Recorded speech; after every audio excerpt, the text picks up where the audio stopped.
says that until you make the unconscious conscious, it's gonna rule your life, and you're gonna call it destiny. Sure. But it's actually the unconscious, so you need to make it conscious. So there's actually a branch of psychology, correct me if I'm wrong, that's called family constellations. And the philosophy behind family constellation is that we carry in ourselves the trauma from our ancestors. And if we don't realize that, and often we don't know why we do certain things, why we fear certain things. And then it turns out, oh my God, my great-grandfather was killed when he was 20 years old by somebody. Or my mother's mother died in childbirth. Or in my family, for instance, I have political immigrants whose lands were destroyed, whose fortune was taken, and they were killed. Some of them managed to escape, but there is this traumatic history that I'm carrying in my cells. So it took me years to find answers to one of my own quests. Why do I react in such a way? Why do I fear this? And then I discovered that, this theory of collective unconsciousness. So I started writing about my ancestors just to relieve it and make it conscious. Do you have similar stories? Yeah, I mean, it all leads to the point of catharsis, of that release, and that's the entire novel essentially. And we'll probably talk about this. I became fascinated with the idea of the nestinari, the fire. See, that's an interesting thing of question. There's certain words. Is it fire? Are they fire walkers? Are they fire dancers?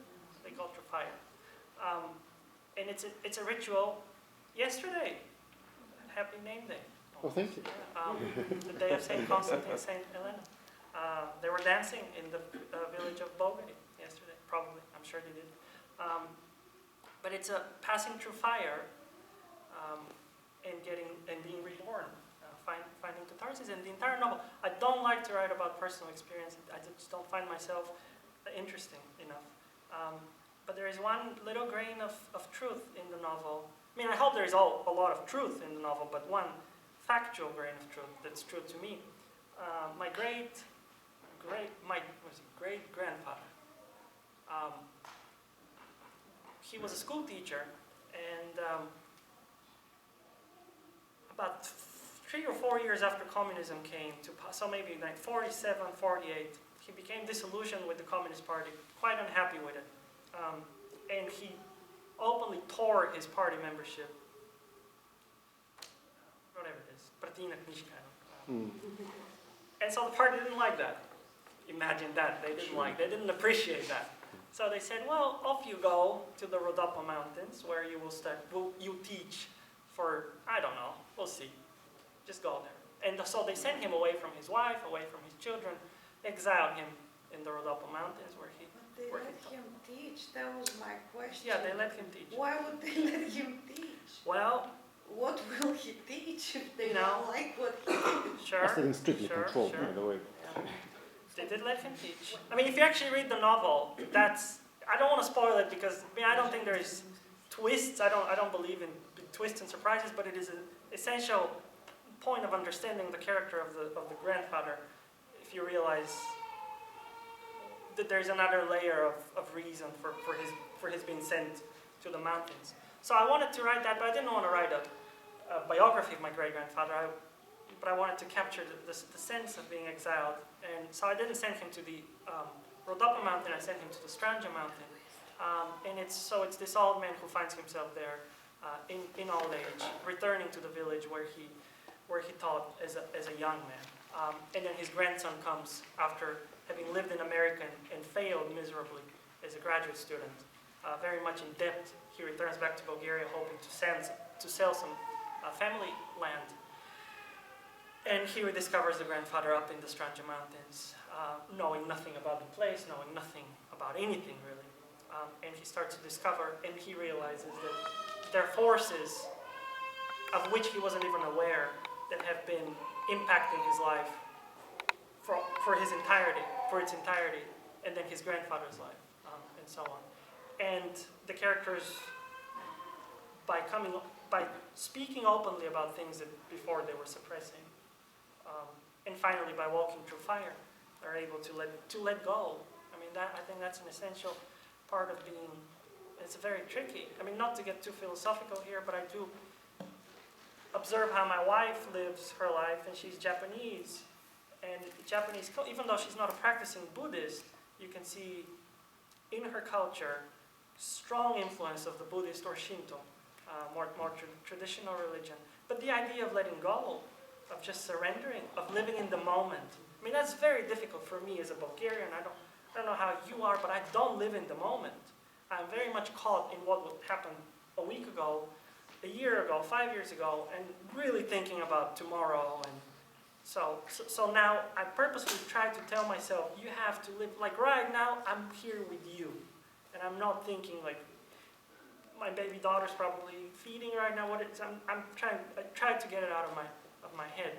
And I think letting go of all these attachments that weigh you down is a very tricky thing to do and can be beneficial to at least attempt. So the whole novel is letting go, and letting go through fire. I think we don't want to surrender, but then voluntarily sometimes. But then we're put in situations that the fire burns everything away. And we're stripped, of all these things that weigh us down until we're able to, if only for a moment, catch a glimpse of that human core that is independent of nationality. It doesn't matter if you're American or Bulgarian or Greek or Turkish or whatever it is. There's something human in you that is very, very deep. And when you strip culture, when you remove culture and you get a glimpse of this is also what interests me and what I try to do in the novels and in what I write. I hope this makes sense. I may be getting on tangents. You have to bring me back, because I tend to babble a lot. Doctor? Sure. Dr. Penkov. I'm not a doctor. I'm actually a master. I've been trying to get people to have a master's degree. And I've been trying to convince people to call me master. You did. You called me master. I was very honey to my. Let me try again. Just Miro. You can call me Miro. Master. That's good. Master Miro. Isn't there? So I hear you talking about the cultural diversity and the importance of people living together. However, I have two questions. We live here in a nation, in a country that was created by immigrants. Sure. And Julieta talked about ancestors, and we are here all immigrants. Some of probably not. So, what do you think? What is the most positive that Bulgarians bring to this culture that we bring from our ancestors? So this is one question, and second question is, there is a lot of research about the trauma from immigration. People in this country have a lot of issues that they have to deal because of their ancestors who were immigrants. And we are probably all of us first generation immigrants. So, and we are probably all struggling, and that's why we try to go back to Bulgaria and to have all these events and somehow we are choosing to be here, but we try to hold to our past. And it's kind of a little bit, sometimes schizophrenic. Sure. I'm sorry to say that, but really, as you said, I am Bulgarian, am I, who I am. But do you think that that we are here, do you think that we can deal with this trauma for our kids? How can we help the generations after us who will grow here, who will have their grandparents? And by the way, if I can add to that, I absolutely agree with you. That applies to all first-generation immigrants. Sure. Guess what? I've talked to Hungarians, Poles. It's the same. And the children's reaction is always the same. Let me be. I'm not Bulgarian. I don't know. See, our daughter is 3 months old. I don't know. It's a mess at home. I was talking to Brad on the way here. What do you do with your daughter? How does she? And I'm so happy you have the Bulgarian school. This is so great. I hope one day we can bring our daughter here. But do we speak to her in Bulgarian? Do we speak to her in Japanese? Do we speak to her in English? And we do all three, and it's going to be a mess. probably going to be 5 before she says her first word. Who knows? But what I have noticed, so I don't have personal experience, but what I have noticed, and I've had good friends in Arkansas with Bulgarian couples with children born here, there is a resistance. And we talked on the way here with Brad. There is a resistance on the part of the child to be different. Because at school, we don't want to be different, right? And when your mom sends you to, in your lunchbox with moussaka, you can't even say that name, not to mention. And don't even, ayran and boza, don't it? The greatest thing, ayran. But, and it's the same. I have read, yeah, you're right, Hungarian, I've met Japanese people, like first, second generation. So there's some amazing writers in America who write about this. I don't have enough. Maybe if I get to know more of this life and I get to live it, I may want to write about it. But someone like Jhumpa Lahiri, who's a wonderful American writer of Indian descent, it's the same. It's the same thing. It's the same thing that we experience. I mean, this is really a nation of immigrants, but at the same time, it is the nation of children of immigrants. And they have, as we just said, they have a resistance to it. And almost ironically, I mean, you just see what's happening now with the with immigration, how close we are to Mexico, how hostile people are to the idea of others coming here. It's really, to us, it's really sad because we live it. We know what it's like to live your home and sometimes to live it out of necessity. I didn't live it out of necessity. I just came because I could. But I've had friends who had to leave, who felt persecuted, who felt, wronged. And it's difficult for us. But the children don't know this. And bless them that they don't know this. We don't want them to not to. They may have an understanding. Yeah, my dad was like, oh, in the old country it was tough. But we don't want them to have the pain, right? We want them to resolve that pain. And so this is the price we pay. That our pain shall not be passed on to them. Maybe the knowledge of it, but not the wound. And so the children grow, they have children of their own, second, third, fourth generation. Well, what do you care then that some people came on a boat 100 years ago? This is and then suddenly the very human, protective ego kicks in and says, this is my land, this is my property, I don't want Mexicans coming in here. You don't care that 100 years ago this was Mexican territory. You don't care. This doesn't register with you. I don't want them. Why? There's a bunch of Mexican friends, most hardworking people I've known. I don't care about that. They're different, and I don't want them. So that happens. How do you resolve this? Well, like anything in life, I believe, education, reading books, empathy, talking to people, allowing people to sit and talk face to face.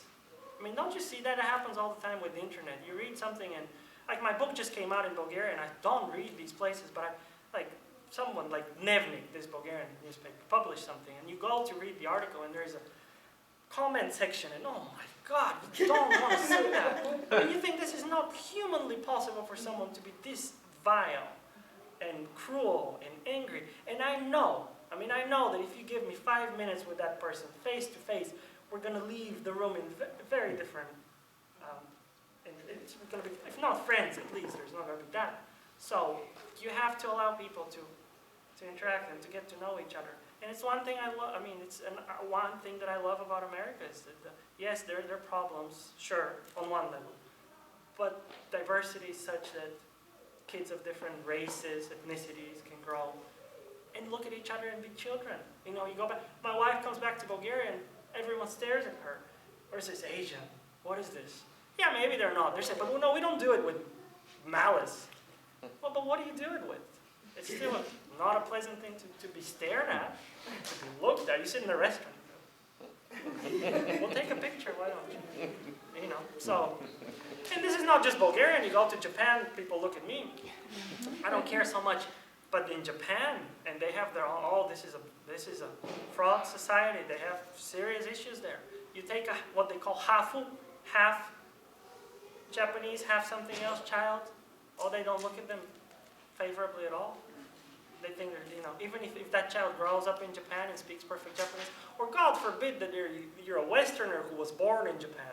I have met people born in Japan, so obviously they speak Japanese fluently, that's their language.